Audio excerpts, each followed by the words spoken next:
Rice పట్టివేత అక్రమంగా PDS బియ్యాన్ని శ్రీకాకుళం జిల్లా కోటబొమ్మాలి నుండి ఒడిశా రాష్ట్రం భువనేశ్వర్ కు ఐచర్ వ్యాన్ లో తరలిస్తుండగా శ్రీకాకుళం జిల్లా పలాస మండలం లక్ష్మీపురం జాతీయ రహదారిపై కాశీబుగ్గ పోలీసులు పట్టుకున్నారు.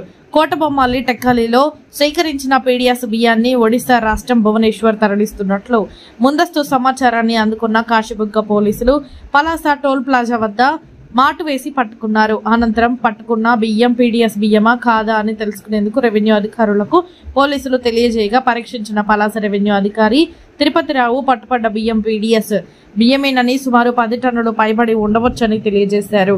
కేసు నమోదు చేసుకున్న పోలీసులు పీడీఎస్ బియ్యంతో పట్టుబడ్డ వాహనాన్ని సీజ్ చేసి పోలీస్ స్టేషన్ కు తరలించారు. డిప్యూటీ తహసీల్దార్ మందస పలాసలో పనిచేస్తున్నాను. నా పేరు తిరుపతిరావు. యాక్చువల్గా నిన్న రాత్రి సిఏ గారు ఆధ్వర్యంలో ఒక హెచ్ఆర్ వ్యాన్లో ఇంచుమించు 220 బ్యాగులు అంటే 1100 కేజీలు అనమాట మొత్తం. అది వాళ్ళు సీజ్ చేయడం జరిగింది వెహికల్తో పాటు.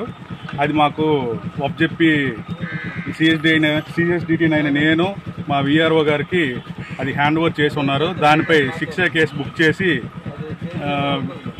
అదనపు రిపోర్టు మేము పైకి జేసీ గారికి అందజేస్తాము. అలాగే సిఏ గారికి కూడా ఒక కాపీ ఈరోజు ఇప్పించే ఏర్పాటు చేస్తామండి. సార్ 1100 కేజీలు 11,000 కేజీల 11,000 కేజీలు 11,000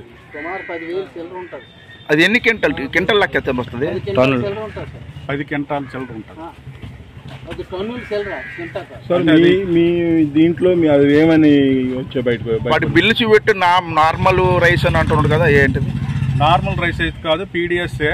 అది కూడా ఎంఎల్ఎస్ ఇన్ఛార్జ్ ఇక్కడికి మాకు స్టేట్ ఎంఎల్ఎస్ దీనికి పంపించి డీడీ తీసి పంపించి అది పీడిఎస్ కాదని నిర్ధారణ అవుతుంది. కానీ మా నిర్ధారణలో పీడిఎస్ రైస్ అది. సార్ టోటల్గా ఎన్ని బ్యాగులు?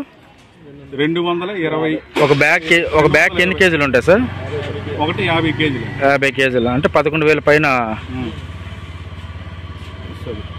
ఓకే.